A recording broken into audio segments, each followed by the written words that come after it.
Imagine you are standing on the deck of a ship, right? And it is the dead of night. Just like complete darkness. Exactly. The wind is howling, waves are just violently crashing over the bow, and, well, your visibility has dropped to almost zero. It's terrifying. It really is. And in that moment of just complete disorienting chaos, you aren't looking for another ship to come rushing out into the storm to find you. No, you're scanning the horizon for one very specific thing. Right. You are looking for a fixed point of light that absolutely refuses to move. It's the ultimate anchor, isn't it? Because in an environment where everything else is shifting and volatile and, entirely unpredictable, that unmoving light provides the one thing the human brain desperately craves in a crisis. Which is certainty. Exactly. It provides certainty. And that brings us to the mission of our deep dive today. We are jumping straight into a genuinely fascinating document titled, What a DSL Can Learn From a Lighthouse Keeper. Such a great title. It is. And for anyone listening who might not be familiar, a DSL is a designated safeguarding lead. So typically you find this role in a school or a boarding environment. Right. And as professionals who deal with institutional culture, we're all too familiar with the standard literature on this stuff. Oh, yeah. Usually it's just dry compliance checklists or like legal frameworks and procedural audits. But this document does something entirely different. I mean, it uses the physical mechanics of a lighthouse to completely reframe the psychology of leadership and consistency and crisis management. It's brilliant. And I have to say, looking at your video feed right now, I see you've really taken the theme to heart. You've got that dark, churning ocean and the solitary, brightly glowing lighthouse cutting through the gloom in your background. Yeah, I thought I'd set the mood. I was thoughtfully making some notes earlier, and I realized, it just really helps to visualize the sheer hostility of the environment we're discussing. Total. Because the metaphor isn't just about a pretty building on a coast. It's about enduring a relentless, hostile environment. And that leads right into the hook of the document. It points out that out at sea, conditions change constantly, right? Storms roll in, visibility drops, the waves rise without any warning. Yeah, but the lighthouse doesn't react to the storm. Exactly. It doesn't shrink back, and crucially, it doesn't move toward the ship. It simply stays constant. It's such a counterintuitive idea. Okay, let's unpack this. Because my first instinct as a leader, or honestly just as a human being who cares about the people under my protection, is that when a storm hits, you're supposed to jump into action. Right, you move toward the problem. Yes, you close the distance. Yeah. So why is this document arguing that a lack of movement, like this absolute fixedness, is actually the core strength of safeguarding? It's almost like the difference between a lifeguard who frantically dives into the waves to save one person and the lighthouse that calmly prevents the entire ship from hitting the rocks in the first place. Well, that's a perfect analogy. What's fascinating here is the underlying neurology of trust. Neurology. How so? Well, when a crisis hits, whether it's a student in severe distress or a staff member dealing with a sudden escalation, their nervous system is in complete overdrive. Right. Their amygdala is firing, scanning the environment for threats. If you, as the leader, react to their panic with this frantic, highly active energy, you are subtly communicating that the environment is actually as dangerous as they fear. Oh, wow. You validate the panic. Exactly. You validate it. But ships trust the lighthouse precisely because it protects through unwavering reliability, not frantic action. So it doesn't mirror the storm, it provides a contrast to it. Yes. Translating this to the DSL role, safeguarding strength doesn't come from heroic one-off interventions. It comes from consistent responses. You have to be the emotional constant. Which, that is incredibly hard to do in a boarding environment. Student needs shift by the hour, staff capacity fluctuates, incidents arise totally out of nowhere. It's chaotic. It is. And the document makes this profound point about how your emotional consistency is the stabilizing force for that entire fluctuating system.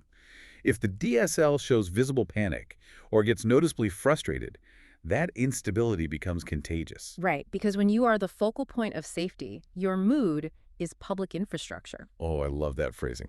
Public infrastructure. Yeah. The students and your colleagues, they are constantly reading your emotional baseline. So if your baseline is erratic, the ambient anxiety of the whole institution just rises. You have to remain calm and grounded. There's actually a line in the text that articulates this perfectly, and I want to highlight it for you listening. It says, students feel safe not because of what you do once, but because of what you do every time. That completely shifts the paradigm. It does. It means safeguarding isn't an event. It's the It's the boring, repetitive, absolute certainty that if a student walks into your office on a Tuesday, they get the exact same calm response as they would on a Friday afternoon when everyone is exhausted. Because predictability lowers cognitive load for vulnerable people. They don't have to guess which version of you they're going to get. They just know the light is on. Exactly. But let's be real about the cost of being that anchor. Because Yeah. standing alone on the rocks, absorbing the brunt of every storm while everyone else is safe on the shore, that sounds incredibly isolating. It really is. The document dives deeply into the invisible weight of this quiet work. As a DSL, you are carrying highly confidential, often really traumatic information that you just cannot share with your colleagues in the staff room. Yeah, it is an immense emotional burden. You're holding the worst case scenarios in your head so that others don't have to. Right. You are profoundly isolated by the nature of the role itself. You're working in the dark, quite literally, if we stick to the metaphor. Which brings up a major question about sustainability. Mm-hmm. I really want to push back on how anyone actually survives this model long term. Okay, let's hear it. Well, the text argues that the Lighthouse's success is measured by what doesn't happen, right? Ships don't crash. Scandals don't break. Tragedies are averted. But if your success is entirely invisible, like literally measured by the crises that don't happen, how do you avoid burning out? That's the trap, isn't it? Exactly. Human Yeah. beings are wired for reward. We want that dopamine hit of a tangible win we can point to. So isn't it incredibly draining to never get that? It is a fast track to emotional exhaustion if you rely on external validation or, the thrill of the rescue to keep you going. So what's the solution? That's why the text introduces a concept that acts as a vital countermeasure. It argues that routine is a protective factor, and not just routine for the students, routine for the leader. Wait, routine? I always thought of routine as just a bureaucratic necessity, like making sure the weekly reports are filed. How does routine protect the leader from emotional burnout? It goes back to cognitive load and decision fatigue. Think about the lighthouse again. The light doesn't just sit there statically. Right, it turns. Yeah, it has a rhythm, a consistent rotation, predictable intervals. When a DSL is dealing with high-stakes human crises, their prefrontal cortex is working overtime. Oh, making complex risk assessments constantly. Exactly. So if you also have to expend cognitive energy every single day deciding when to check in on a vulnerable student or how to brief the boarding staff, you will deplete your mental reserves entirely. Ah, I see. So the routine acts as a scaffold for your own brain. Yes.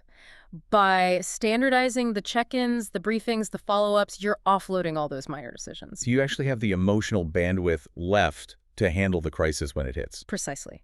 In an environment defined by uncertainty, your professional rhythm is your armor. It sustains you so you can continue to be the constant for them. Okay, but here's where it gets really interesting. Because right when the text builds up this beautiful poetic image of the stoic lighthouse keeper, it abruptly pivots. It does. They include a section literally called the honest bit, and they point out exactly where the analogy completely breaks down. Which is intellectually rigorous and highly necessary. Because, let's face it, a literal lighthouse keeper is entirely passive. Right, they're bolted to a rock. Exactly. And they work in complete isolation.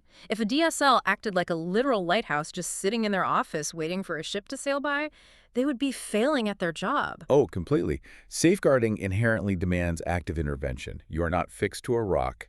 Your role is incredibly dynamic. You have to move seamlessly from the classroom to the boarding houses to meetings. And most importantly, you are not alone. Safeguarding is the ultimate team sport. Right. But that creates a really tricky paradox, doesn't it? The text talks about the importance of visibility. It says the lighthouse doesn't move, but it is highly visible, and its mere presence reassures people. Yeah. So how does a DSL balance being this fixed symbolic presence while simultaneously needing to be highly mobile and actively walking the halls? It requires redefining what visibility actually means in a leadership context. The document makes this crucial distinction. It says safeguarding leaders must be seen to be there, not just available. Seem to be there versus being available. I want to dig into that because I think a lot of leaders confuse the two. I mean, I always assumed having an open door policy was the gold standard. Right, sitting in your office, doors open, telling everyone, come to me if you need me. Exactly. But an open door policy is just passive availability. It shifts the burden of action entirely onto the person who is already vulnerable or in crisis. Wow, that's true. They have to muster the courage to walk down the hall. Yeah, and cross the threshold into your space. Being seen to be there is an active intervention. It means you are physically out in the boarding house during those chaotic transition times. Right, you were standing in the dining hall. Exactly. You are a known, approachable, physical entity in their own environments. It's about ambient safety. When you are visible, even at a distance, you're acting as this continuous, nonverbal reminder that the safety net is active. Yes. You aren't confronting anyone, you aren't managing a crisis right then, but your physical presence changes the temperature of the room. So what does this all mean when we try to scale it? Because if an entire school relies on one superhuman DSL to be this perfectly visible, emotionally regulated lighthouse, that institution is incredibly fragile. Highly fragile. What happens when that person goes on leave or just has a bad day? If we connect this to the bigger picture, this is where the document introduces the leadership layer. The ultimate goal isn't to be a solitary lighthouse keeper. The goal is to build a culture where consistency is a feature of the system itself. You have to scale the light. Exactly. And the text provides a brutal but completely necessary litmus test for whether you've actually achieved that. It asks a question that every leader should be obsessing over. It asks, if a student needed help at any time, will they experience the same level of safety and support? That is the ultimate metric of a functioning culture. Think about a hypothetical scenario.